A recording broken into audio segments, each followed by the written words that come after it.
अस्सलाम वालेकुम, कैसे हैं आप सब। उम्मीद करती हूँ आप सब खुश और खैरियत से होंगे और बहुत अच्छे होंगे। और ये रहा जी सिम कार्ड बीएसएनएल का 4G वाला सिम कार्ड। मैं इसको डाल रही थी अभी, क्योंकि 7 डेज़ बिफ़ोर मैंने इसको ख़रीदा था और उन्होंने कहा था कि आफ्टर 7 डेज़ आपका सिम एक्टिवेट हो जाएगा, तो आप इसको डाल लीजिएगा।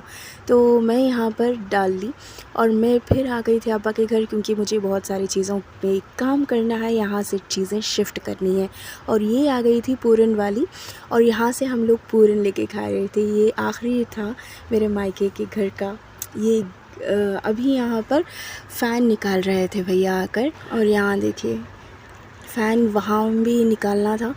अभी बहुत सारा मिक्सड हो रखा था, और ये देखिए फ़ैन फाइनली निकल चुका है और डिश भी नीचे ला चुके हैं, और टीवी का कनेक्शन भी कट हो चुका है और बहुत ही ज़्यादा मिक्सड हो चुका है। ये देखिए हमारा पुराना फ़ैन।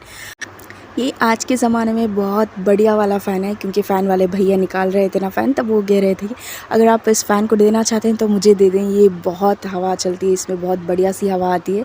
और हमें लग रही थी भूख, मैंने कहा था मेरे हस्बैंड के लिए कुछ लाने के लिए, तो वो गए और बिरयानी लेके आ गए, चिकन बिरयानी, और ज़ैनब के लिए कुछ बिस्किट्स थे। वो फ़ोन देखे हुए खा रही थी। और ये देखें पीछे भी बहुत ज़्यादा काम पड़ा है। और ये जो फ़ैन है वो एस कुकी आता है ना, उस पे अटैच करने। और फिर फ़ैन निकालने के बाद हवा कहाँ से आती भाई, यहाँ पर बहुत ज़्यादा मिक्सड हो रखा था और इतनी धूल थी, मुझे सफोकेशन बहुत ज़्यादा हो जाती है। मुझे वीज़िंग की प्रॉब्लम हो जाती है, इसलिए इन्होंने, मेरे हस्बैंड ने क्या किया कि एस कुकी ला के इसको फिर से अटैच कर दिया। उनको थोड़ा सा काम आता है फ़ैन का, लाइटिंग का। तो ये रही बिरयानी जी, बहुत मज़े की बिरयानी थी, बहुत काम पड़ा था। उसके बाद ये साफ़ सफाई हुई थी जो आप यहाँ पर देख रहे हैं। और भी बहुत ज़्यादा काम है, घर शिफ्टिंग करना कोई आसान बात नहीं है, आपको पता ही होगा। और एक से दो दो घरों का चीज़ें हैं, ये सब दो दो घरों के चीज़ें हैं। तो यहाँ देखिए ये ड्रम भर चुका है, और यहाँ पर तकिया है, और ये पलंग अभी अभी इसको निकाल रहे हैं मेरे हस्बैंड। ये भी काम करते करते थक चुके थे। हम लोग दो दो घरों का सामान इकट्ठा करना है, कौन सा चीज़ फेंकवानी है और कौन सी रखनी है, मुझे बिल्कुल भी समझ नहीं आ रहा था। मैंने कहा कि ये मेरे अब्बा का पलंग है, फेवरेट पलंग, ये मैंने कहा कि इसको डाल देते हैं, क्योंकि एक और पलंग है मेरे पास, एक और पलंग है, कितने पलंग रखेंगे यार। तो इसलिए मैं इसको डालने की बात कर रही थी, तो मेरे बेटे ने फ़ोन किया कि इसको बिल्कुल भी मत फेंकना, ये मेरे नाना का है, मेरे लिए निशानी चाहिए। और ये बज गए थे रात के 9 तक, सुबह से लेकर काम काम काम काम, इतना सारा काम, और इतना सारा मिक्सड हो रखा है रूम, आप देख सकते हैं। ये देखें कितना क्लीन कर रहे हैं, बार बार सामान आते जाता है, बार बार कितना सामान करेंगे हम क्लीन। फिर भी मैंने हिम्मत नहीं हारी, और जो जो फिकवानी थी चीज़ें वो सारी की सारी मैंने फिकवा दी। और भी बहुत सारी चीज़ें हैं, ये देखें।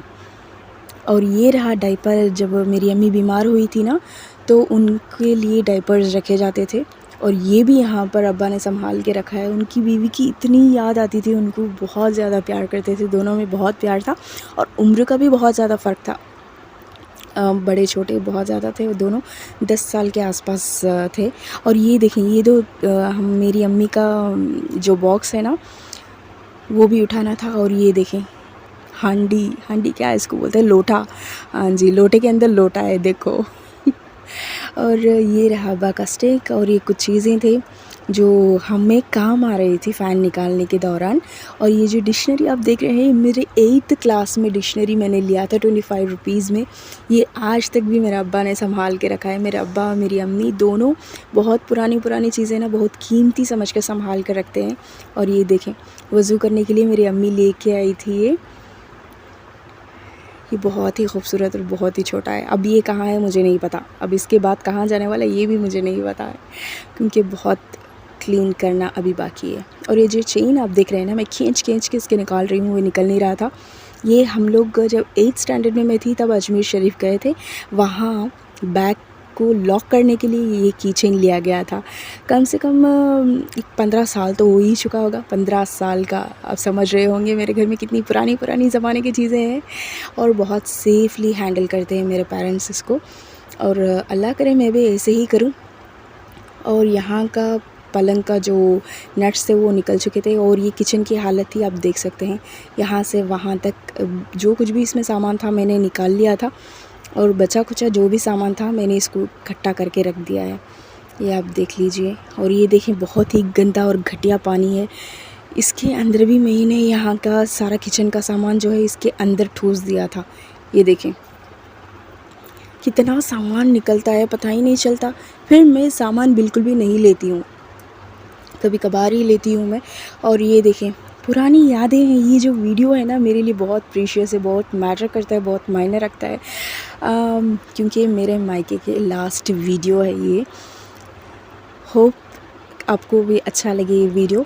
शिफ्टिंग में कितना टाइम लगता है, कितना तकलीफ़ होता है आपको भी पता होगा।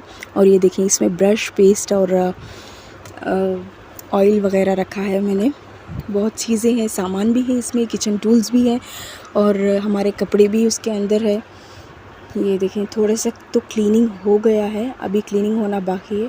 और ये फ्रिज में ये देखें इतना सारा गोश्त अभी भी पड़ा हुआ है, मुझे समझ नहीं आ रहा है कि मैं इसको क्या करूं। मैंने आसपास भी लोगों को पूछा कि आपको चाहिए तो ले लें, तो वो लोग कहने लगे कि ना रे बाबा ना, मुझे हमको नहीं चाहिए ये गोश्त।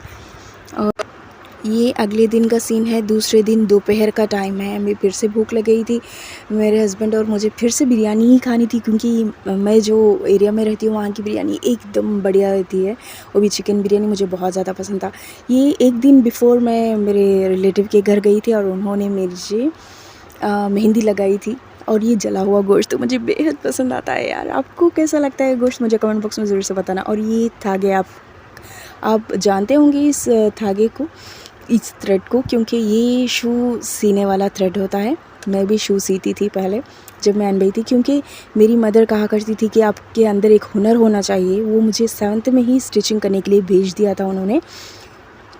और ये देखिए ये मेरे बीरू के सामान हैं, और ये देखिए मेरी ज्वेलरी और पाउडर वगैरह मेरी बेटी ने सट कर रखा था। ये देखिए यही चीज़ें हैं मेरे पास।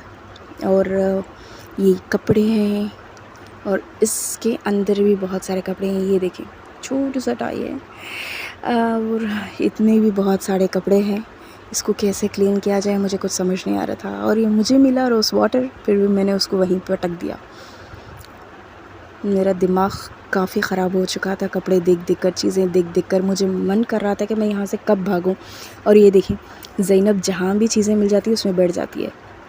और ये देखिए बहुत पुराना ट्रेशर खुलने वाला है, टिन टिन टिन। ये देखिए इस मेरी अम्मी के पेटी से क्या निकला। ये देखें 4 साल पुराना बेडशीट मेरे लिए उन्होंने लेके रखा था जब मेरे बच्चे छोटे थे, मेरा बेटा छोटा था, तो उन्होंने कहा कि सुसु कर देगा, इसलिए मैं इसको संभाल के रखती हूँ। तब मैंने यहाँ पे रख के चली गई थी मैं अम्मी के घर पे, और इतने सालों बाद मुझे बेडशीट मिला। मैं और मेरी बेटी पागल हो रखे थे, क्योंकि ये बेडशीट बहुत मुलायम और बहुत नरम था। और ये मेरे हस्बैंड के लिए कुछ चीज़ें थी। और ये देखिए मेरे मेहंदी आपको कैसा लगा मुझे कमेंट्स में ज़रूर से बताना। और ये फिर से हम चालू हो गए थे क्लीनिंग करने के लिए। ये देखिए ऊपर का सारा जो शेल्फ़ है वो हमने खाली कर दिया था, और यहाँ भी बहुत सारी चीज़ें थी, उसको भी क्लीन अप कर चुके थे हम। ये देखिए मोटे मोटे मोटे बहुत सारे कपड़े, बहुत सारी चीज़ें, और बहुत कुछ और भी फेंकने वाली चीज़ें थे, बहुत फेंक रहे थे, फिर भी आते जा रहा था। चीज़ें ख़त्म होने का नाम ही नहीं ले रहे थे। पता नहीं इसको कैसे चढ़ाएंगे। अब मैं चल रही हूँ अपने घर, फिर वापस आकर इसका जो करना है वो करेंगे, क्योंकि टेम्पो वाले को हमने फ़ोन कर दिया था, उसने कहा कि हम 2 दिन बाद आएंगे, तो इसीलिए हम यहाँ नहीं रह सकते। बहुत ज़्यादा मुझे घुटन होती है, यहाँ हवा जाने का बिल्कुल भी रास्ता नहीं बचता है। अब देख सकते हैं इतने सारे सामान जो है वो हमने पैकअप करके रख दिए हैं। जब टेम्पो वाला आएगा वो चढ़ा के ले जाएगा और मैं चली जाऊंगी अपने घर। और ये मेरे मायके का लास्ट वीडियो है, मैं बार बार इस वीडियो को बनाती रही। और ये देखें मुझे इतना दुख हो रहा था, ये मेरा लास्ट टाइम है मेरे घर से निकलने का। इसके बाद मैं कभी इस घर में नहीं आऊँगी। मैं मेरे मायके को मैं हरगिज़ नहीं जा पाऊँगी, क्योंकि मेरी अम्मी का भी इंतकाल हो चुका है, मेरे अब्बा का भी इंतकाल हो चुका है। और ये हम ट्रैवल करने लग गए थे, अपने घर जाने की तैयारी हो चुकी थी। ये बहुत भूख लग रही थी, तो ज़ैनब और मैं, मेरे हस्बैंड आइसक्रीम लेकर खाने लगे थे। जाते जाते। मायके की बात ही कुछ और होती है, जब भी लड़की थकी हुई ससुराल से आती है तो मायके में ही उसको सुकून मिलता है। और ये थोड़े से चीज़ें स्नैक्स वगैरह मैं ली थी बस स्टैंड में। ये देखिए फल्ली मेरे हस्बैंड को पसंद है, उन्होंने ये फल्ली खा रखा था। और ज़ैनब कुछ और मैं कुछ ढूंढ रही थी और मैंने देखा कि चलो इसको भी वीडियो बना लेते हैं। मैंने फिंगर चिप्स और कुछ चीज़ें, मुझे ये बहुत पसंद है। ये देखिए दाल वगैरह 10 रुपीज़ में मिल रहा था, मैंने 50-60 रुपीज़ का ख़र्चा कर लिया था। और ये देखिए ये काजू भी मुझे बहुत पसंद है। ऐसे ट्रैवल करते वक्त ऐसी छोटी मोटी चीज़ें रखना अच्छी बात होती है, अगर भूख लग जाए तो खा लेना। और मेरे चैनल को ज़रूर से सब्सक्राइब कर देना।